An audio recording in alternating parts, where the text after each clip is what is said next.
Sabahınız xeyir, gününüz uğurlu olsun, hörmətli tamaşaçılar, səhər oyananlar. 23 iyun tarixidir və həftənin bazar ertəsidir.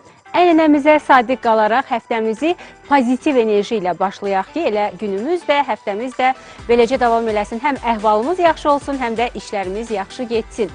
Bu həftədə sizinlə birlikdə studiyada Təranə və Şaiq olacaq. Mən əziz həmkarımı da salamlayıram. Şaiq, sabahın xeyir olsun. Sabahın xeyir olsun Təranə. Dəyərli izləyicilər, gününüz aydın olsun, işləriniz havanda olsun. Həftənin bazar ertəsi bir həftə biz istirahət etdik və nəhayət qarşınızdayıq. Bol enerji ilə gəlmişik. Bolluca əlimizdə məlumatlar, informasiyalar var. Bunları da elə bu 3 saat ərzində canlı yayımda telesəhərdə sizə ötürməyə çalışacağıq. Eyni zamanda əsas vacib məsələlərdən biri ölkənin gündəmidir. Ölkənin gündəmində hansı mövzulardır? Bunları işıqlandırmağa çalışacağıq. Eyni zamanda da dünyada hansı proseslər gedir, nələr baş verir? Bu istiqamətdə də elə ASTV xəbərə bağlanmaqla ətraflı sizə detallı məlumatlar təqdim etməyə çalışacağıq. Bu 3 saat ərzində hansı mövzular müzakirə olunacaq Təranə? Yenə də Azərbaycanlı şagirdlər beynəlxalq olimpiyada uğur qazanıblar və biz fəxr edirik hər zaman belə gənclərimizlə.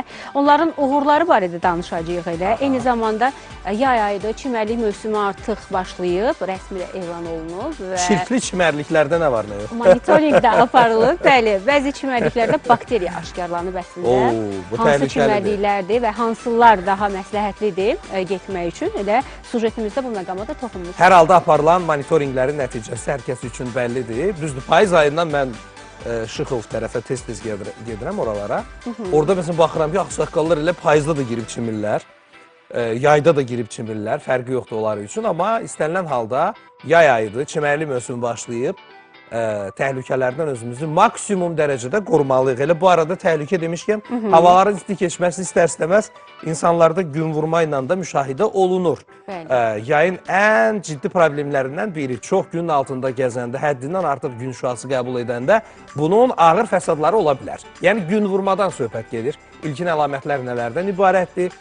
Gün vurmanı hiss etdiyimizdə İlkin tibbi yardım nə kimi olmalıdır, necə göstərilməlidir? İnsanlar düşünür ki, mən günəşi sevirəm və gün vurma halı mənlə rastlaşa bilmərəm, amma bu onunla bağlı deyil əlbəttə. Ay Allah, gün vurma belə insan var yəni. Günəşi sevirəm, gün məni vurmaz. İstini sevən insanlar daha çox düşünürlər bunu. Əlbəttə, bəli, istənilən halda özümüzü qorumalıyıq. Və bu və buna oxşar mövzular çoxdur. Bir də bu əyləc disklərindən danışacağıq.